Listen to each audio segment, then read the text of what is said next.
fɛn min ye basketball la an bɛ don ale kɔnɔ afro basket U18 filles et garçons Mali tun bɛ pari bolo fɛ la Madagascarkaw fɛ yen an bɛ se k'a fɔ kelen da jarana kelen dɔ fɛnɛ ma da goyana kosɛbɛ ka sababu kɛ musolakaw olu kɛra champion d'Afrique nin y'a siɲɛ 8nan ye pour Madagascarkaw fɛ yen cɛ olu kɛra 3e ye u ka yɔrɔ la arabadosa ni jɛkuluba ye u kun da Mali kan ka bɔ Madagascar ka na jamaba kɔni bɔra ka t'u kunbɛn aéroport la bura ka taa u bisimila palais des sports ale kɔnɔna na ministre maa 3 tun bɛ kɛnɛ kan Musa Agata yɛrɛ ministre de la jeunesse des sports ale tun bɛ kɛnɛ kan ministre de la santé Zeminatou Sangare ale fana tun bɛ kɛnɛ kan ministre de l'éducation musolaka in ale fana tun bɛ kɛnɛ kan dɔw taara ka taa parce que k'u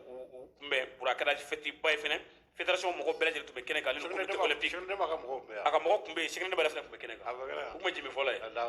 pour gouvernement y'i bolo fɔ k'a to musolakaw ye ko jamana ɲɛmɔgɔ ko prime tɛ dɛ nisɔndiyalen don u bɛn'u laja pour jose kelen o kelen CFA wari miliyɔn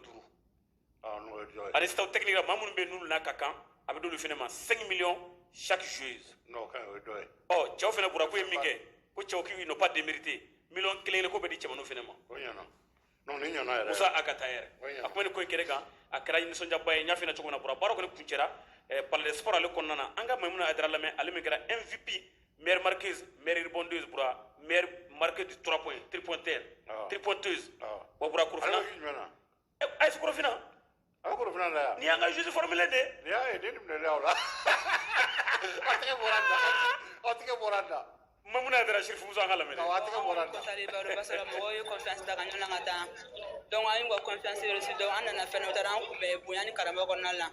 b'aw bɛɛ lajɛlen fo minnu sen b'u kɔnɔkɔrɔ ka se ka na an kunbɛn ani minnu ma se ka na an bɛ bɛɛ lajɛlen fo aw merci ayiwa tournée k'a daminɛ ka na se fɔ finale don ma waati jumɛn y'a dɔn kabini trophée so bon an selen demi-finale la confiance kun b'an bolo dɛ mais an selen demi-finale la an ye confiance tɔ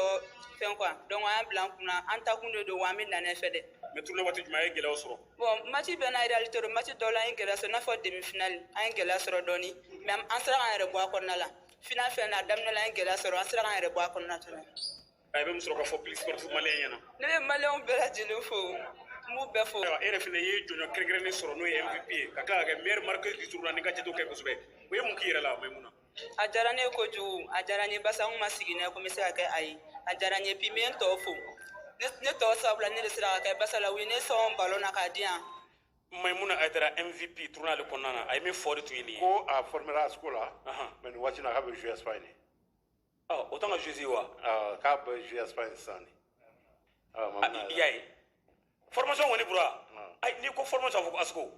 an b'a la ka former duguma cɛw la muso la an b'a la ka former maa b'a dɔn k'an bɛ basketballeur former wa u bɛ wula filɛ kɛrɛfɛlanin na ye n yɛlɛma n'a ye o ka n'i yɛrɛ kofɔ sa ayiwa ko nin bɛ ne fɛ waso in kan ne bɛ se nin na o tɛ waso ye dɛ Sori Jakite muso ka degeli karamɔgɔ i bɛ fɔ an k'ale fɛnɛ lamɛn ouais bon ne b'a fɔ fɔlɔ n b'a fɔ alhamdulillah bon an content don parce que an tatɔ la an y'a ɲini mɔgɔw fɛ k'u ka dugawu k'an ye donc mɔgɔw ye dugawu k'an ye bon ala ye dugawu jaabi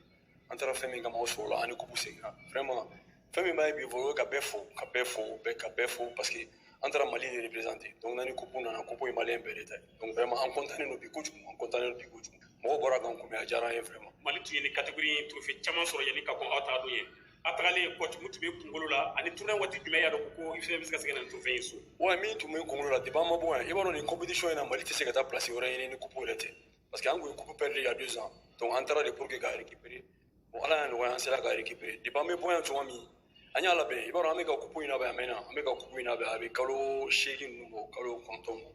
donc vraiment ala y'a nɔgɔya ye an b'a fɔ alhamdulillah ayiwa Agata yɛrɛ ministre de la jeunesse des sports a fɛnɛ kumana a ye min fɔ an ka jɛ ka lamɛn kɛnɛ in fɛnɛ kan ye an ka denmisɛnninw U18 filles et garçons u taara Madagascar coupe Afrobasket U18 2022 u ye baaraba de kɛ parce que u ye baara min kɛ bɛɛ y'a ye les filles depuis k'u y'u ka compétition daminɛ u ye équipe fɛn fɛn rencontré u y'o bati u tilala ka kɛ championne d'Afrique Afrobasket 2022 ɲinan ta cɛmanninw fana u ye baara kɛ parce que u segira ka na ni 3e place mais vraiment an b'a fɛ ka musomaninw nu féliciter kosɛbɛ an y'a kɛ cogo min na cérémonie kɔnɔ c'est pourquoi ne taara gouvernement tɔgɔ la jamana yɛrɛ ɲɛmɔgɔ tɔgɔ la ne taara u kunbɛn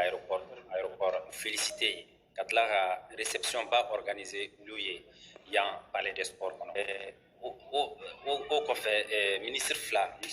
ministre de la santé ani ministre de l'éducation u ye déplacement kɛ ka na o tɛ kɛ tuma bɛɛ u b'a fɛ k'a jira musoman ninnu na ko u bɛ ka baara min kɛ u t'a kɛ olu dɔrɔn ye parce que musow min bɛ gouvernement kɔnɔ olu fana sɔnjalenba de don bi parce que titre min sɔrɔ sisan u b'u qualifier automatiquement ka taa coupe du monde donc o coupe du monde o kan ka labɛn kabi sisan donc n y'a las'u ma fana ne ka discours la u ka baara kɛ kabi sisan n'ala sɔnna gouvernement ani ministère des sports an b'u accompagner pour que u ye titre min sɔrɔ Afrique kɔnɔ n'u ma ɲɔgɔn sɔrɔ coupe du monde la ka kɛra la dɔɔni denmisɛnninw cɛmanninw fana u ye baara min kɛ hali bi u bɛ se ka dɔ fara a kan donc n'u fo mais n tilala k'a f'u ye faut k'u ka dɔ fara a kan parce que sport résultat de bɛ compter donc